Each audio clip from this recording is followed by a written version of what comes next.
This is Sawyer Robertson, and you're listening to the Bearcast on SicEm365.com. Welcome into the Bearcast on SicEm365.com, presented by WellMed Medical Management and Barefoot Campus Outfitter. Head on over to Barefoot in Waco or go to the website and use SicEm365 as your code to save 15% off your purchase. You got all kinds of cool stuff, so be sure to check that out the next time you're in Waco or the next time you're online looking for something to buy for yourself or for someone else. Colt, today we are talking about Baylor's 45-27 win over Oklahoma State. This win came on the road in Stillwater, the first time the Bears had faced a Oklahoma State team without Mike Gundy in 24 years. Yeah. He was the head coach for 21 of those years, but really different vibes for sure going into this game. Different vibes just kind of in general with this matchup and this, I don't want to say rivalry. I don't necessarily think it's a rivalry, but conference rivalry. Yeah, conference opponent, Big 12 school here that's been around for a long time. But Bears went in there, they get the win. There's a lot to take away from this game. A lot of it is probably going to be a little bit negative just because of how bad we perceive Oklahoma State to be. And I think that's pretty justified given how Oklahoma State has played throughout the first few games of the season. But at the end of the day, Bears get the win. They're 3-2 on the year, 1-1 in Big 12 play. And that's where things sit now as Baylor gets ready to take on Kansas State. Yeah. And I think obviously our group text going on during the game and first half was just a nightmare defensively. And obviously what Oklahoma State's approach was, hey, let's figure out how to just do as many things weird as we can in the first half. And on the surface level, you see that. You see the trick plays, you see all this stuff. And then you start looking at personnel. Sam Jackson was part of that in the way they use him. Obviously, he's playing previously a quarterback, playing it at Oklahoma State as receiver. They utilize him in that. But then a guy like Trent Howland, the running back, I watched every single game of Oklahoma State for the last however long. And he just pops up in this game, 84 rushing yards, 2 touchdowns.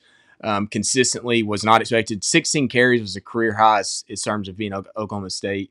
Shamar Rigby has not done really anything. He's our leading receiver. Had the long catch, 39 yards. It's like a lot of personnel differences, schematically differences that they did in terms of where they're throwing the football behind the line of scrimmage with Meacham compared to what Gundy typically did. And some of that was probably because how Baylor's playing defensively too in their dime and peso packages. But Baylor just, at the end of the day, the first half was just a nightmare. And not really offensively. I mean, they did what they were supposed to do offensively. And if your defense are getting stops, you're getting more points, most likely. So I think there is some frustrations with the offense in small areas. But in general, it's just back to now inconsistency on defense because we saw tell of 2 halves, which was stupid. We were talking about this before we started this podcast. It's just like at some point, does it just come and stay? Because now we've seen it where I wouldn't consider it a dominant second half performance, but as close as you could be to being really good in the second half. And that was after an abysmal first half. So I'm curious what the changes are now moving forward. Is Dave Aranda figuring it out from a personnel perspective and what he wants to do? Or is it just going to be a week by week? We're going to put our best players to be in the best positions possible for each particular game. Yeah, that is something they're going to need to figure out in a hurry because, truthfully, they got to be able to start games faster on defense, come into games more prepared, I guess, is probably something you'd have to point to. It shouldn't take a whole half to adjust to these things. Like when you're seeing it happen on the field, I don't know why you don't just adjust to it, in the game. Now, maybe it takes a lot more than that, but I can't imagine that it would if you've been preparing all week to, change to something if you need to. That just wouldn't make a whole lot of sense to me why the wait was all the way till halftime. But I mean, in general, here are the numbers. I mean, the Bears gave up 5 drives of over 50 yards in the first half, with 3 of those over 75 yards. Oklahoma State had they'd scored 2 touchdowns in 11 quarters with Zane Flores as their quarterback, and they doubled that in this game. That is not good stuff. They gave up over 300 yards in the first half, 20 points in the first half to Oklahoma State. I mean, just in general, it was a lot. I mean, a lot of yards. And I know a lot of people point to the gadget plays. And yeah, they had some gadget plays. none of those gadget plays went for 75 yards. Like, I think the biggest one they had went for 25 yards on that touchdown. Like, well-designed play, something I feel like Baylor should have been prepared for because they've already gotten hit by that play once this year. The other ones were just kind of like, a 10-yard play hit. They weren't killers at all. I mean, and a lot of them were on They're like extending first down. drives. Yeah, but like, again, I just, they weren't huge chunks. It wasn't like of the 300 yards they had in the first half, 150 of them came from gadget plays. That was not the case at all. Maybe 50 of them came from gadget plays, but I giving up those kinds of yards to gadget plays, it stinks. It stinks that pretty much every single gadget play worked. That's pretty troubling. But the bigger puzzling piece to me is just how many times Oklahoma State moved the ball with just their standard offense. I mean, just hand the ball off, miss tackle, make a guy miss, went up front. Zane Flores making throws because your secondary isn't, doing what other teams had done to him up to this point. I just that there was a lot to this that was standard drives, moving the football all the way down the field, and Baylor not being able to counter that at all. I understand that this offense was different with Doug Meacham. We'll see on that. I find it hard to believe that they're going to go through the rest of the schedule and just start putting up points on everybody. I don't think that's going to happen, and I really, really don't. And so I still think this is a bad offense at the end of the day. And I think that, yes, they had some things that maybe Baylor wasn't prepared for. But I also think, how many times do we have to sit here and say, oh, Baylor wasn't prepared for something going into a matchup when you look at other programs that face Oklahoma State and just completely stifled them? I don't know. That's just kind of where I'm at. And I also think Mike Gundy's a better coach than Doug Meacham. So that's another part of that. Yeah, well, I think the argument is ultimately, and this is where I stand to a great extent, and I mentioned this at the top, you got Trent Howland, a kid that hasn't done anything there. He comes in, he rushes 16 times for 84 yards, 2 touchdowns. Like, personnel-wise, I think you can game plan so much. And you can say, okay, Rodney Fields is their number one running back. The announcers mentioned in the game, like, we're not seeing Rodney Fields as much as we did. So personnel-wise, that's my biggest question, is do you just – and that's maybe where the second half adjustments came in. It's like, hey, we're going to have to treat this a little bit differently than we did. But it's also about adjusting to what your personnel's capable of. And that's where my biggest frustration is. It's you play a peso to majority of the first half of this game, and that's where you're struggling. And you mentioned this. Okay, so you're getting up and down the field. So why are you not making a change? Like, why are you not making a change earlier in this game? And Dave Aranda mentioned his press conference, and I do understand the Doug Meacham component of this, because I do believe, just looking surface level at percentage-wise, what he did, screenplays, behind the line of scrimmage, all of this stuff that he did versus what they have been doing, it was different. But it should not take you, as you mentioned, that's my frustration. It's not, oh, they just came out and obliterated us. It's you just didn't make adjustments, because once you made adjustments, then it happens. Why is it waiting until halftime? Because you finished the game with 5 missed tackles. That's your best game of the season in terms of PFF grades of 5 missed tackles. This wasn't a missed tackle situation. Now, they had some that extended drives, but it wasn't left and right missing tackles. And so why are they waiting? I don't understand that. And maybe it's just, hey, we're just going to see how long we can hold up. We're trying to get snaps off of our defensive line that had so many against Arizona State, so we don't want to go that route. But then they shift to a dime. And so they don't even go back to their 3-man front that was successful against Arizona State, and it worked.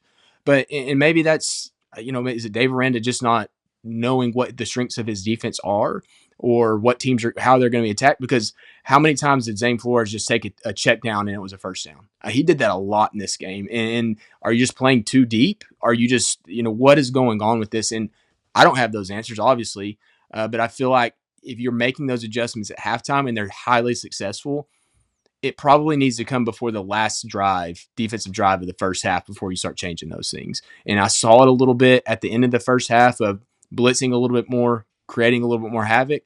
But until then, why is it waiting? Why is it taking that long to do it? And that's my frustration, because if you're not putting your personnel in the best positions to succeed, then you've got to know that. You've got to own that. You can't just put it on the personnel. So I think this is a coaching deal more than it is a what are we doing defensive deal in terms of personnel or what they're trying to able to figure out. And maybe they just thought, hey, we're going to try to do this without Phoenix Jackson. We're going to try to do this out without Travion Barnes, and we're going to try to do this out, go through the list of guys that aren't out there. But I just think they had to make adjustments sooner, and they didn't. And it's unfortunate because you went on the road in Stillwater, and now this is what we're talking about. And we're going to get to the second half defense because it was so much better. And that's ultimately where the frustration is like, all right, we got to get to this point much sooner than we did. We can't wait 30 minutes of football to figure this out. Real quick, Sawyer Robertson has something to remind you about. Want the latest information about your favorite team? Try out Sigum 365 premium content the next 3 months for just $5 by clicking the link below. And now back to the Bearcast. Right, and you're going to face much better offenses than the one that they faced on Saturday. And that's kind of what I'm holding on to right now. Like, is it just, hey, we're going to ride this out as long as we can? Yeah, I'm not sure what's going to happen with that because, I mean, there's a lot of challenges that are going to come up going forward. And yes, they have 2 bye weeks coming up in the next month, which is just nice, helpful. But I also think this is just a situation of, why are these changes not being made? And is it a problem with personnel? Because the issue is you can't change the personnel anymore. Like this is what it is. And so my issue is like, how much better can they really get? I'm really struggling with answering that question because, again, if you're not going to adjust for a first half, like you gave up 20 to Oklahoma State, that might be 30 to a really good team. And then your adjustments aren't going to matter in the second half. Like you will have dug too big of a hole. So there's just some things that I'm just, and I was watching this game. I mean, there were times where guys are just winning and Zane Flores is making throws. It happened, early in the game, Kendrick Simpkins got beat twice for first downs. And it's like, man, like I get that, it's a decent throw, but Zane Flores hasn't been making these throws all year. So it's just like, all of a sudden in this week, now he's a really good quarterback. Again, I find that hard to believe. That this was the conversation of the game in my eyes. And so, we were texting about it. I know a lot of people had conversations about it. I still don't get why they just, for the longest time, refused to go one high safety. I don't get it. I mean, even Aaron Murray brought it up on the broadcast. He's just like, man, you're getting ran on by everyone. Like everyone has ran on Baylor. At some point, you have to try something else or be a little more creative. And they were just sitting in this 2 deep the entire first half. And I'm just like, man, something. Can you bring a guy in the box occasionally? Like you're giving up a lot of big plays on the ground. You're giving up consistent yards. I don't know. There's just a lot of questions to this that I don't think we have answers for. But what we do know is it's just another kind of one of those notches of, this defense playing really bad. And that's a problem as you dig deeper into the season. Yeah. But I will say this. Is Arizona State's offense better than Oklahoma State's? I would think so, yeah. Yeah, I'm just saying you look from a rush defense specifically, overall start to finish of that game. And it was significantly different. Well, significantly different than the component of the final stats. Arizona State for 4 quarters, they picked their spots and they got their numbers in spots. But Baylor did a relatively good job of limiting that pretty good rushing offense. We saw it against CCU and how successful they were against CCU running the football.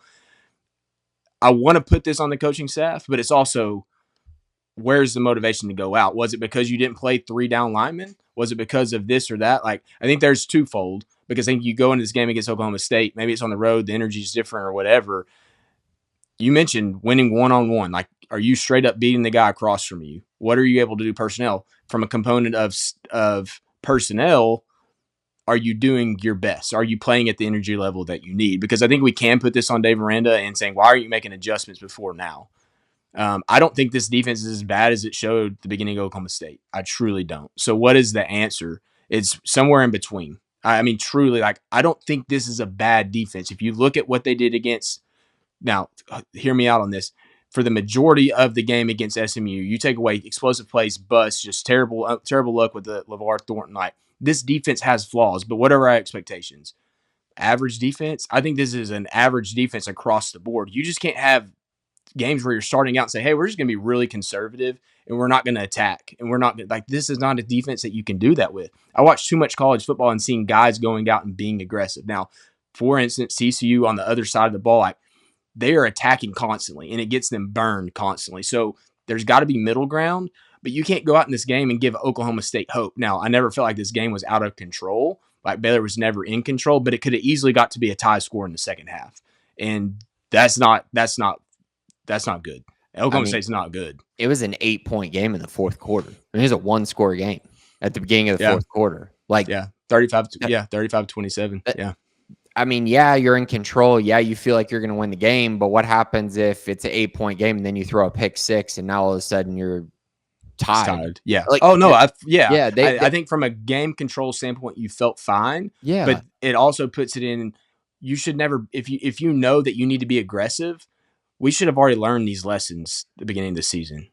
You can't sit back and just say, hey, we're going to be chill. We're going to play 1 down lineman, 2 down lineman for the majority of the first half, not blitz, but expect great results. I don't agree with that. I do not, especially when you know Oklahoma State's going to pick their spots with Meacham in this game where they have nothing to lose. That's where go and attack. Be on the attack. Don't sit back and let it come to you. And I felt like they had turned a corner against Arizona State to a great extent. You can talk about the bust in situations that they played better in that game. Yeah. And you had a step back. And maybe they got a little overconfident going this game personnel-wise, but you can't let Oklahoma State bring it to you in this particular. You got to take it to them and get them off their game. Because as soon as they did that in the second half, completely different story defensively. Yeah, and I think that's where the troubling part was against, Auburn as well. And we're seeing it play out for Auburn. It's like every team that they're playing against is saying, we're going to make Jackson Arnold beat us with his arm. Every single team. At A&M and Oklahoma, we're going to make this dude beat us with his arm. Yeah. And he has some personnel too, though. Yeah. They're better different than Baylor, of course. They have more talent. I understand all that. But what? I'm just saying everyone's doing it, and Baylor chose to, you know what? We're just not going to let him throw the ball. And it's like, wait, you want him to throw the ball. That's exactly what you want him to do. And so looking back on that, that's troubling. I also felt like, Baylor coming into this game, you've played Auburn. You've played Arizona State. You've played SMU. I thought they would be super ready for this challenge and that they would just start, moving people off the ball, being more physical up front. You've already seen the best offensive lines you're probably going to see all year outside of Utah. And that just didn't play out that way in the early going. It truly was disappointing. I mean, I know that we're pointing at one half. I understand that. But this first half for Oklahoma State was as productive as they've been all year combined against the good teams that they've played. Yeah. And that, outside of UT Martin, they got 14 points from Haas Haney. So I'm not even going to count that one really. They haven't been good at all. And so then they just show up in this game. I know different vibes, Doug Meacham in there, whatever.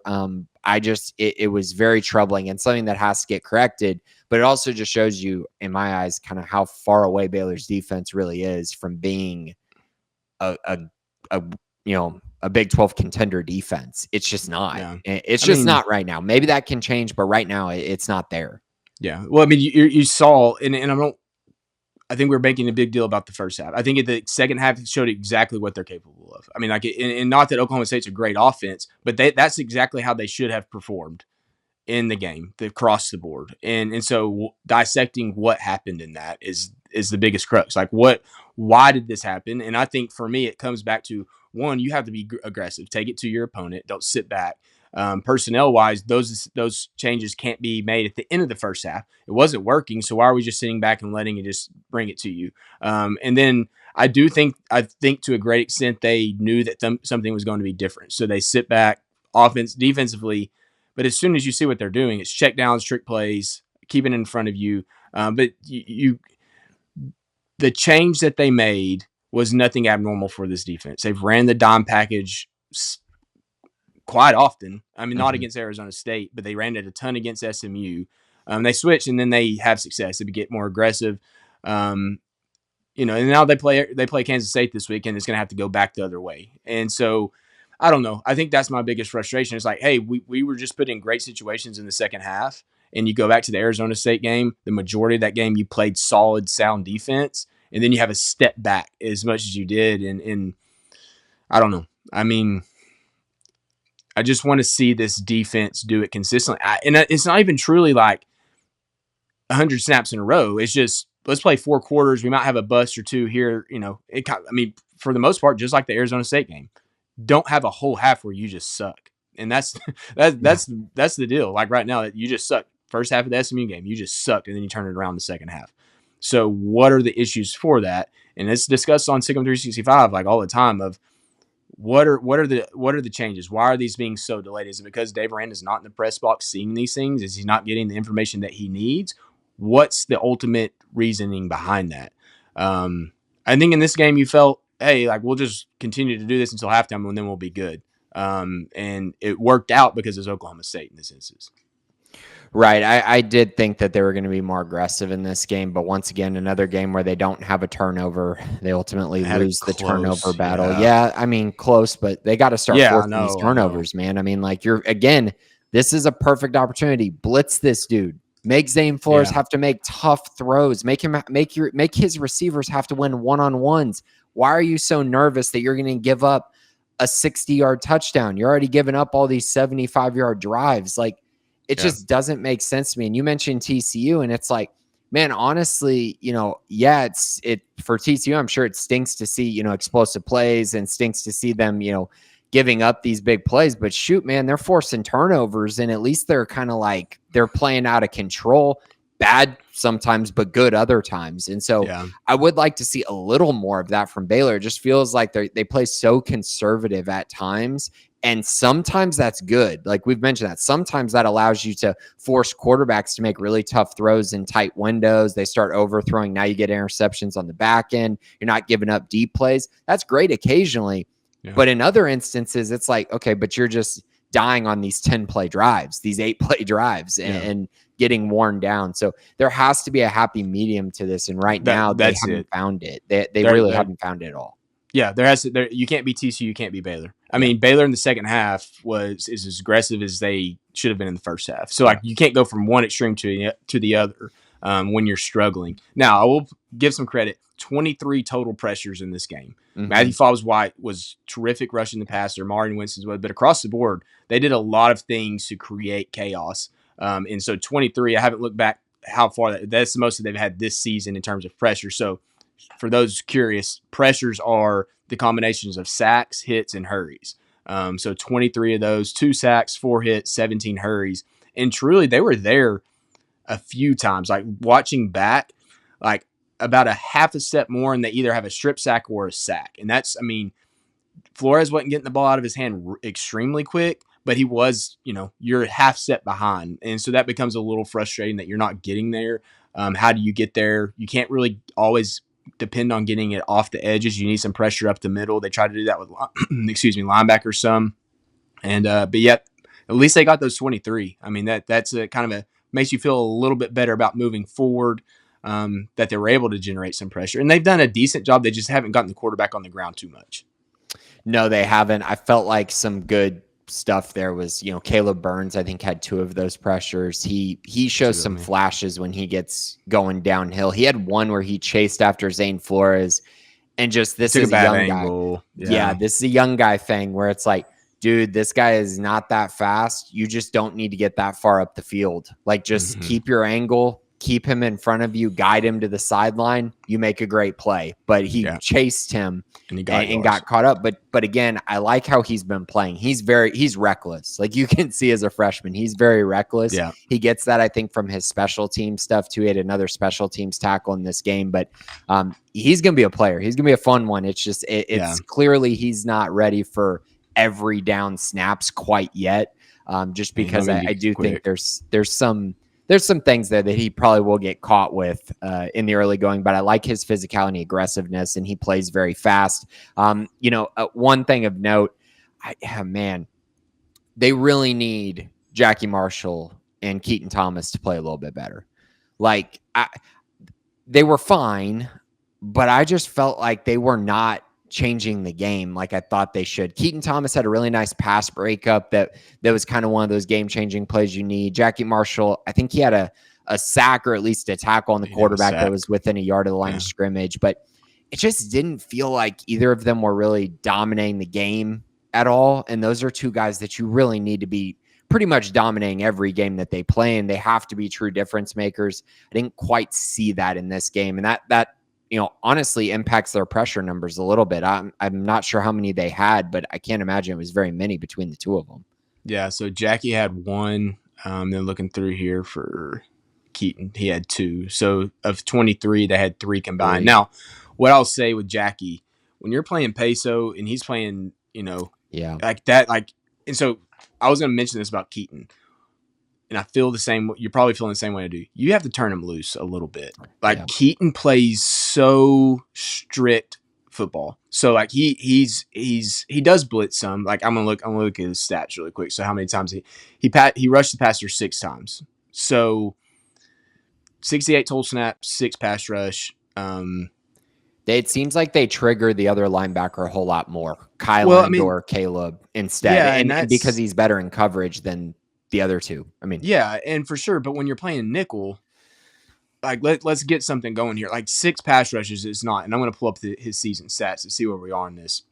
That's the most he's had this season. Going back to 2024, let's see, pass rush.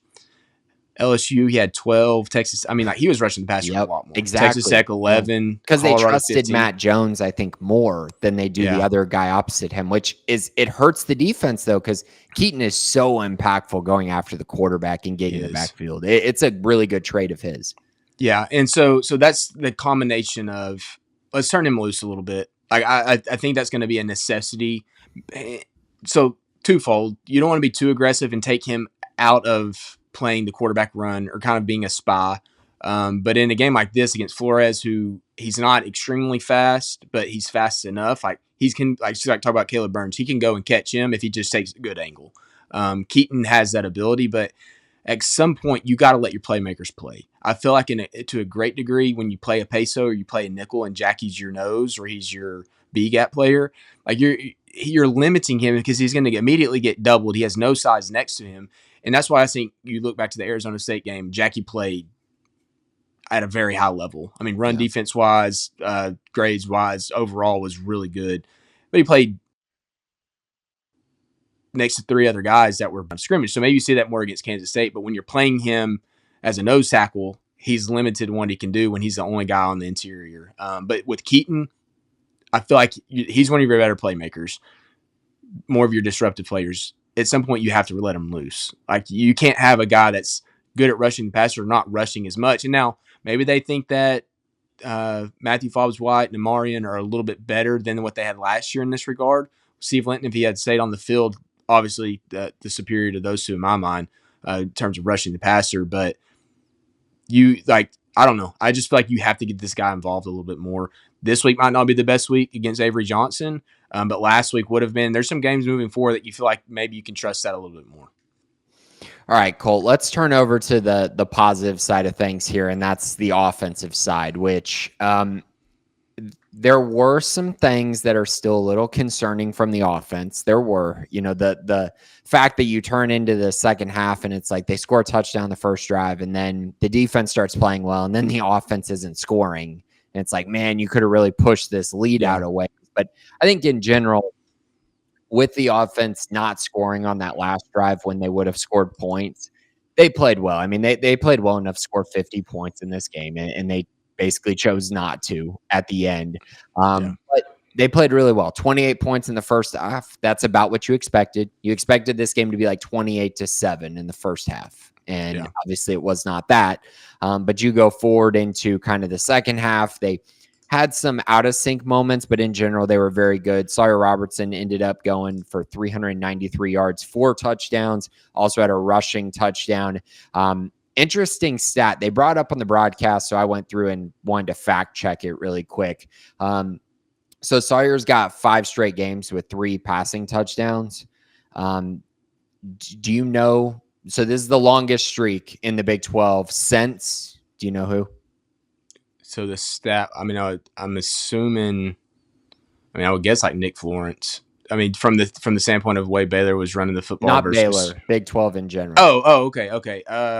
Oh shoot. Was it a Baylor quarterback? No, it was not. It makes it tough. So it was Kyler Murray at Oklahoma. I did see that. I didn't. Now that you're saying that, I remember hearing that on the broadcast. He had 8 straight in 2018, 8 straight games. He was dealing. I went through and looked at his stats. Whew, yeah, he was putting up huge numbers. But good. It's such an interesting stat to be brought up. He's just been so good this year, Sawyer, that is. And I mean, just don't take him for granted. I mean, right now he's leading the country in passing yards. He's leading the country in passing touchdowns. He's leading the country in total touchdowns.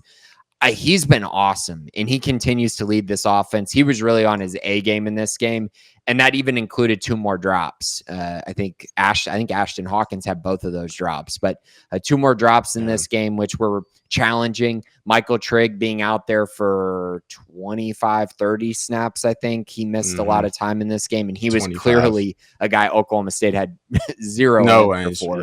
Yeah, in this one. So, man, he was really good, and he continues to be really good. And that, I think, is the positive when you look at this team, this passing attack. I think they can go up against anyone and put up some yards, put up some points, and give Baylor a chance in pretty much every game they're going to play every year, which is a nice place to be, a nice baseline, right? Yeah. Oh no, it is. And I think too, like the run game in this particular game, and I haven't looked at it from what you're running against. We know Oklahoma State's defense is bad. Like, I mean, their rush defense is bad. Numbers wise, I haven't seen what they were running against in the box.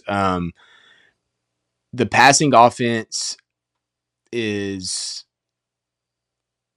I don't want to say it's so good that you just can almost just give up on the run, because this offense is so built around the ability to run the football and opening up things. I think what we're seeing right now is just the ability to throw the football opens up the run, because they're still struggling in a lot of ways running the football. This game was not like, if you watch this game, you're like, this is the only game we've watched of Baylor this year. Okay, they ran the ball. Caden Knighton had a really good game. Obviously, his ability to bounce runs was going to show up at some point, and he bounced the really long way. I wish he would have scored on that. It would have been really cool for him to score on that particular play. But yeah, the passing offense, man, and I think you see when Trigg goes out of the game, the differences in this offense. Like, they really need him on the field in terms of passing the football. Now, his ability to block in the run game and those Oklahoma State linebackers sucking up on the runs deep in the red zone, and then he scores a touchdown. Him and Klopp both scored the same touchdown because they sucked up so far. So I think there's so much benefit of those guys on the field, but Trigg specifically. It's just fun to watch, and you get disappointed when they kind of eke out a drive and they kind of spin their wheels, and I want to get into that in a minute, but it's just fun to watch, dude. Like, I mean, this is 3 games, basically 400 yards for Sawyer this year, 2 of them against pretty good defenses, one being Auburn. As much as we can talk about Auburn's offense, their defense has been really good too. Yep. And he's just fun to watch, man. Like, I watch a ton of college football, and if you're a Baylor fan watching him, don't take it for granted, because another kid like this might not show up for a while. These kinds of performances, I think in general, you might have some really good quarterback play, but this is just really special right now in this Jake Spavital offense. Now, let me shift gears here and let's talk about this offense. And I know you want to talk about this too, but I'm getting tired of the neglected 4th down calls, and they're gonna do it. But I sent the screenshots to our group text earlier, and Sawyer scored on a 4th down rush late in this game. He had he had a conversion and a 4th down run that converted for a 1st down. He has got to get involved in the run game. I don't care if you're a step slower than you were last year, 2 steps slower. They are giving that. Yep. I mean, Oklahoma State gave it up, and they obviously saw how much they were just like, oh, we don't care about you running at this point when they scored the touchdown late. But it was earlier in the game, it was available too, when Bryson Washington's getting the handoff and basically getting tackled. And if Sawyer just pulls it, he's probably running for 50 yards because there's no one on that side of the field. And this is becoming my biggest frustration. If you're going to go for it on 4th down, you better be willing to run Sawyer. Whoever's decision that is, it's got to get figured out, because you're going to have to win a game with it at some point. And I'm just very, very frustrated with it in general. Probably too much so, but I think that's the biggest issue with this offense right now is the run game's not getting the freedom it can have, because he's not willing to pull it and not willing to run it when he has it available. Yeah, I think my frustration is, okay, so we've been talking about it the entire year, and the time that you do it is 4th and 2 up by 18, and the game is pretty much over. Yeah. That's Well, he got when, the touchdown earlier, but yes, that play in the middle of the field on 4th down. yeah, Yeah. but the touchdown was on 1st down, and you were up by 11. I understand. Like, okay, Yeah. that's fine. Fine. You're trying to win the game, right? 4th and 2, up 18. That's when he is being called to run. It just is. It's kind of like, okay, so are y'all? Is it a read? So are y'all actually giving him the freedom to I think it read was on those. Not earlier in the game. I don't You feel like. think I it was don't know if straight it was. handoff, like no read at all. If he's reading that play that Bryson got stuffed on, he would have realized there was no secondary player on the outside. There was no edge, and if that defensive end crashes, he's off to the right. Like there was nobody on that side of the field. So like to me, that was a direct handoff, or he's just completely So neglecting he has it. no choice. I mean, he might have a choice, but it's a terrible choice. Like he's Yeah. making a conscious choice of I'm just going to hand this ball off no matter what, and there is no protection for your offensive line in a read situation that it needs protection. That play looks like awful on Kloffenstein and on the offensive line because there's somebody. Well, that's the read guy. Like you have to read him and pull that, and so. If Sawyer's just neglecting that, that's my frustration. If it's saying hand it off no matter what, that's also a frustration. I don't know which one it is. They just got to get fixed. I think so too. This sport relies on mobile quarterbacks now, at least to some extent. You have to be able to threaten a little bit. You don't have to be the best athlete in the world. I understand that, but yeah, I don't know what they're kind of doing with this. Is this a case where okay, we don't want to put a lot on tape of this, but eventually in the games that matter, we're going to use this? Because I'm like, I mean, I feel like the Auburn game and I feel like the Arizona State game kind of mattered. Yeah, it kind of mattered, and they weren't used. So makes me think that this won't change. Well, that too with the, I mean, unless it's a mental thing for Sawyer, and he's going to be more willing to do it moving forward. Because I think you saw with the red zone plays, the touchdowns to Trigg and to Kloppenstein, where it's basically a fake quarterback power, and then he pops it over the top. So what are you setting up with that? I mean, because they're going to respect it. We saw Oklahoma State respect it. I think teams would like just even hinting at it.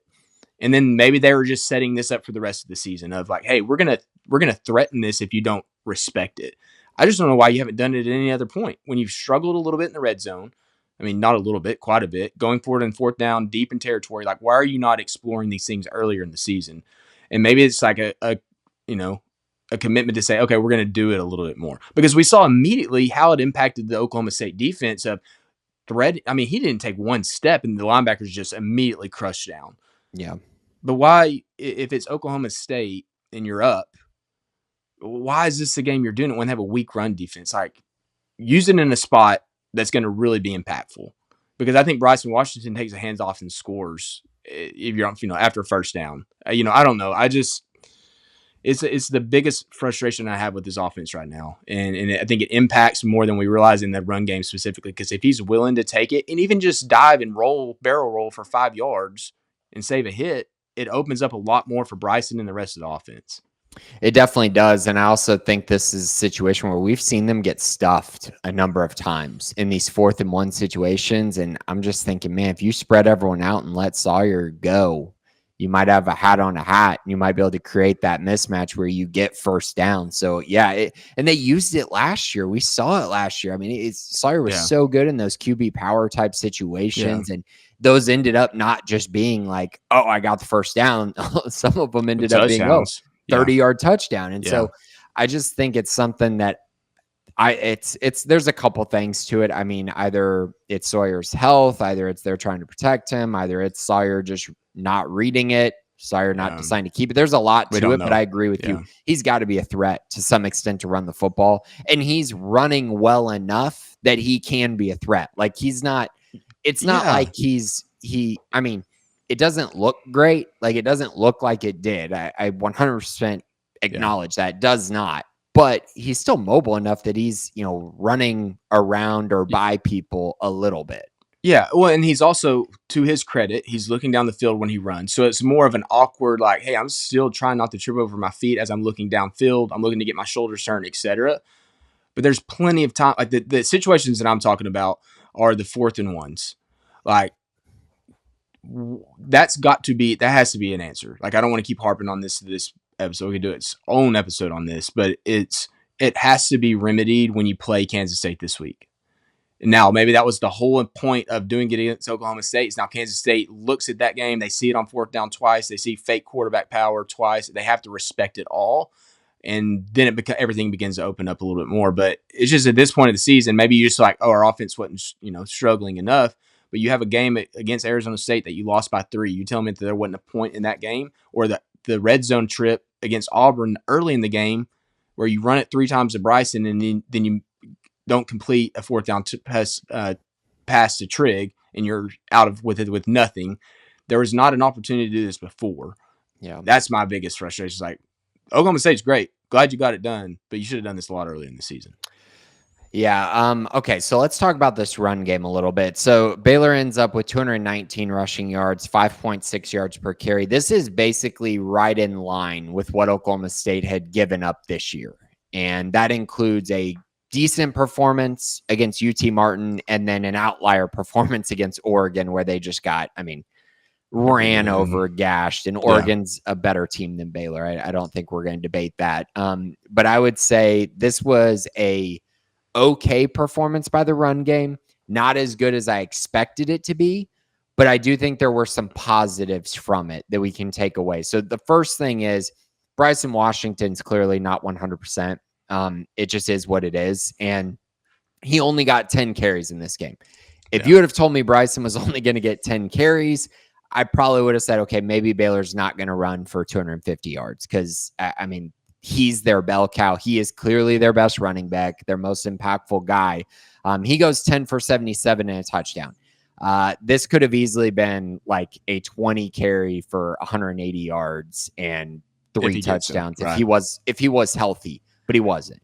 And so that's kind of what it led to. So then the good thing it did was it gave chances to other guys. And so Michael Turner ends up with 13 carries in this game, had 47 yards rushing.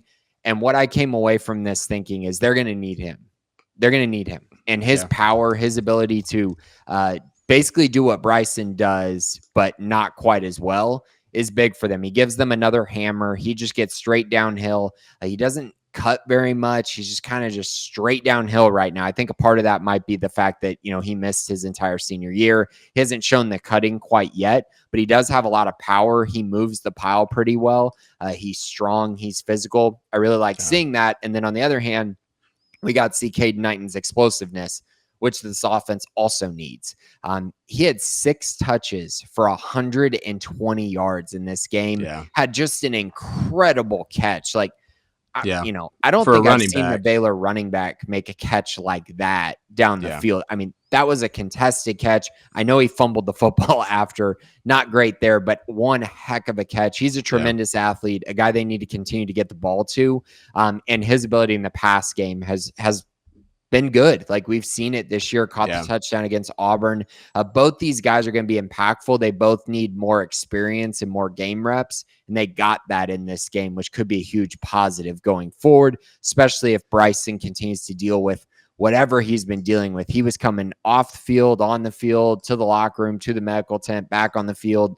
So I don't really know what's going on with him, but he's clearly in some sort of discomfort. We've seen it for a few weeks now.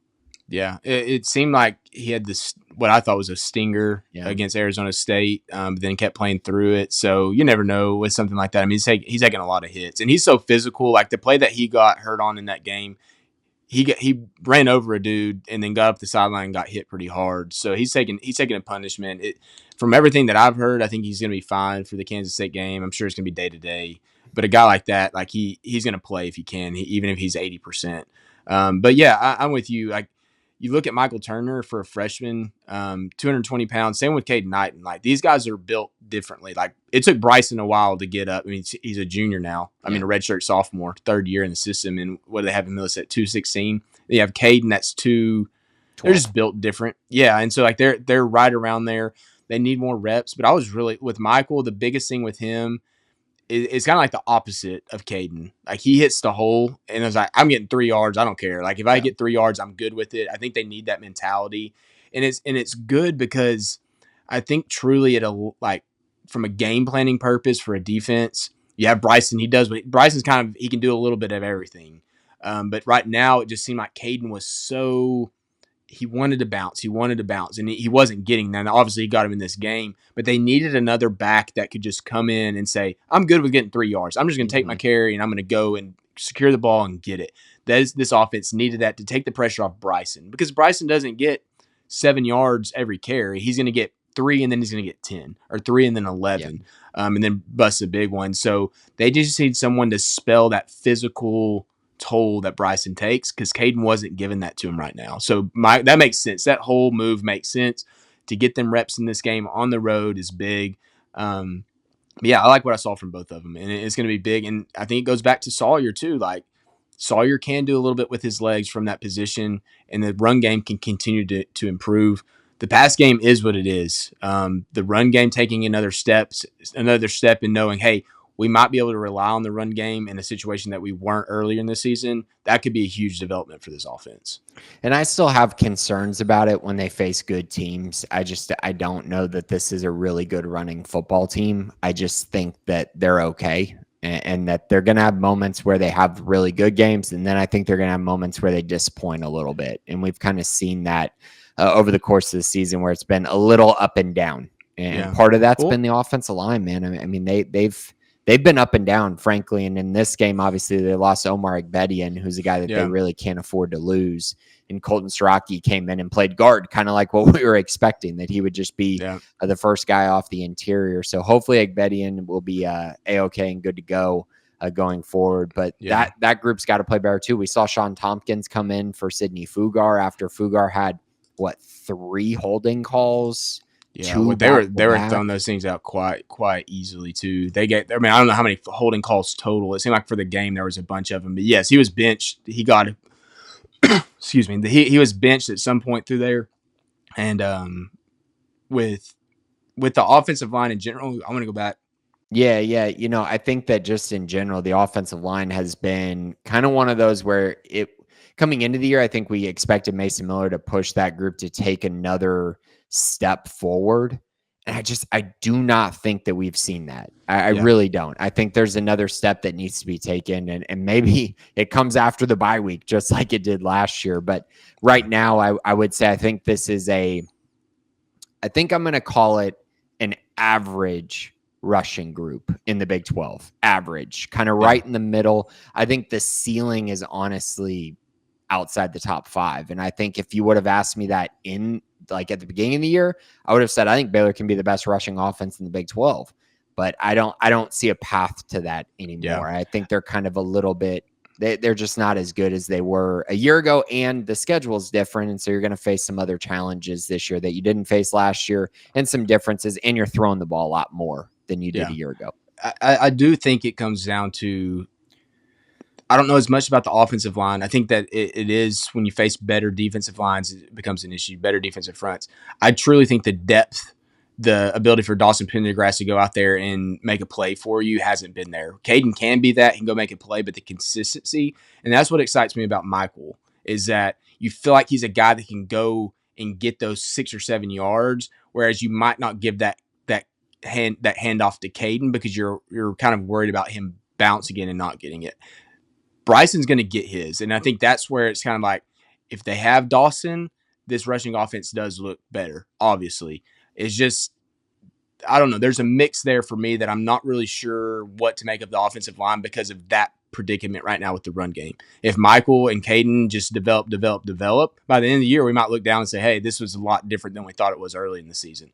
And there are tougher challenges, but I think that that's kind of the X factor, is letting those young guys kind of play their roles. And you want Bryson to get a lot of touches, but he's going to need to be spelled as well, because Dawson did that so well from him last year. Absolutely. So Colt, the last place I wanted to go to with this, and it's because it's been all doom and gloom on the Sikkim 365 boards and on social media everywhere. And I understand it for the defense. I get that there's not a lot of signs that group's going to be really good. But one thing I would urge people to do is go watch the Big 12 and go watch the teams that Baylor's going to play this year, and tell me which one of them, or which, I mean, some people are predicting this team to go 6-6 at this point to end the year.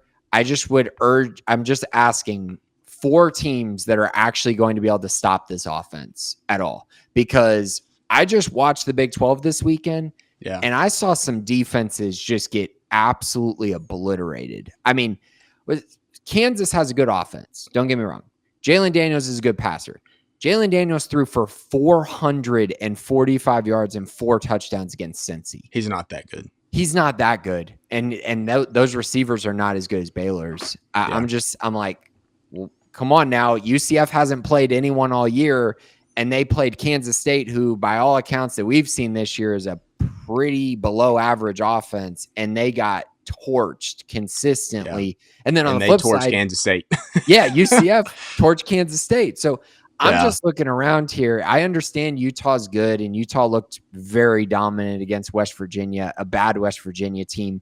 But I think Utah's good. Utah's going to present a lot of challenges to Baylor. I think we can all agree that will be a problem defensively compared to everyone else on their schedule. Because, again, I look around, TCU gave up 500 yards to Arizona State, and that included Arizona State turning it over twice, missed 2 field goals. Like, they could have scored a lot more points. Did not punt well. Yeah. Terrible punting. Like, there were just a lot of teams that I've watched around the Big 12. Arizona gave up 39 points to Iowa State. It could not stop them at all. No, it was like Iowa State's best performance of the year on offense came against Arizona, who, guess what? Hasn't played anyone all year. Hasn't played an offense all year. And now they're going to stop. They're going to stop Baylor. Like, that's just one thing that I just want to caution people as you look through this schedule and predict all these losses. And I'm just looking around going, man, I don't know about that. There's some teams on here that look a little fraudulent because they didn't play anyone for the first month of the season. Houston is another one that I think we need to look at and go, I mean, Oregon State's not better than Oklahoma State. They're like the exact same team. And Houston went to overtime and got torched by a really bad offense for a long stretch of that game. So I don't know. I just went back and looked through it, and it's like, man, the way that I'm watching this offense operate, it's going to be really hard for a few of these teams to keep Baylor from scoring, 38 points, 40 points in a game. And then it's like, okay, Baylor's defense might be bad, but are they really going to allow that many points to all these offenses? I don't think so. Yeah. And that's, I think I mentioned on the website, and we are so focused on what Baylor's doing. And rightfully so. I mean, you're a Baylor fan. You're watching Baylor more intently than you are these other games. You look at box scores. You look at highlights. You might go and watch a game if it's on at a decent time. But, like, these teams have flaws, and they at some point they're going to get exposed in most situations. And I watched that TCU game on Friday night, and I kind of knew TCU's struggles and what they're going to. But now Eric McAllister was in and out of that lineup. Whatever was going on with him, they said he pulled a hamstring and walked through on Friday. He also did nothing when he was out there. Yeah, so like I don't know that entire situation. Like, I don't know how you pull his hamstring Friday and walk through. Like, I don't know like what kind of walkthrough are you doing. But anyways, that's a whole nother discussion. There's no one on this schedule that's unbeatable, but we just don't recognize the flaws like we do for Baylor. And so, like, I'm looking through Baylor's schedule, and you hit them all. I mean, for the majority of them. Cincinnati, I mean, that was Sorsby scares me. I mean, he's athletic, but if you get into a dueling match with Baylor's offense, and that's the route that you go, I don't know if that's a good, I don't know. Like, you're at home, I guess, but like, I'm not really thrilled about having to go and try to score 50 points against Baylor if that's the direction it's going to go. And that's what Cincinnati at this point, it seems like they're going to have to do. UCF obviously got torched by Kansas State. I will say Kansas State got Dylan Edwards back. They're still questionable at receiver. Like, I don't really know what they have at receiver. Or quarterback. Which Avery, he was better in this game, but he didn't have to do a lot against UCF. Like, he didn't throw the ball a ton in that game. We know Utah. I'm more so just speaking about the offense. Winning the game, we can get to that. But I'm just talking, who's stopping Baylor's offense from scoring points right now after watching this week? And I'm just like, okay, yeah, Kansas State got a little better.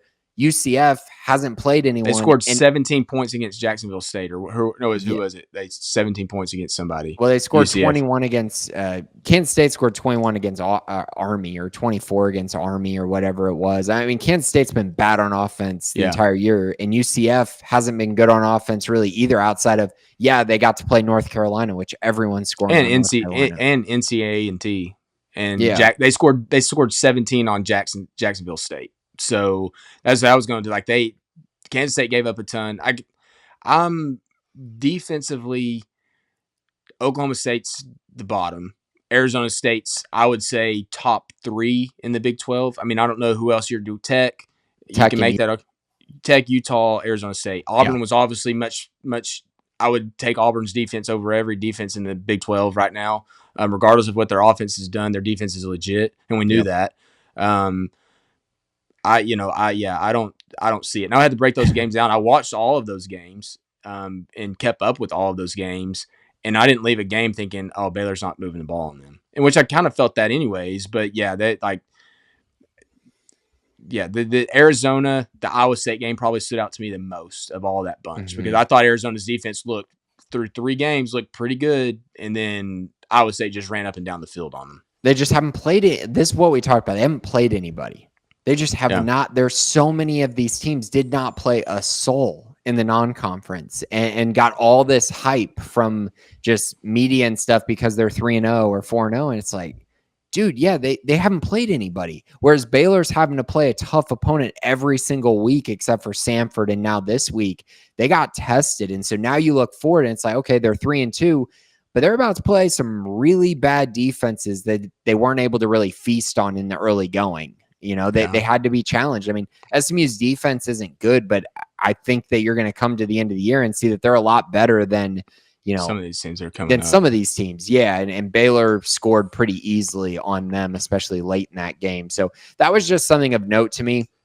Looking around the Big 12, I was thinking about all these unders that I took this past week. And I'm like, man, Big 12 scoring some points right now. Like there's some teams that are just scoring a lot on these other teams, and then they all coincided and happened to be on Baylor's schedule as well. Yeah. So obviously more and more Big 12 games going on right now. I mean, not everybody's played 2 or 3, but everybody's played at least 1. A lot of teams have played 2. Kansas State's played 3.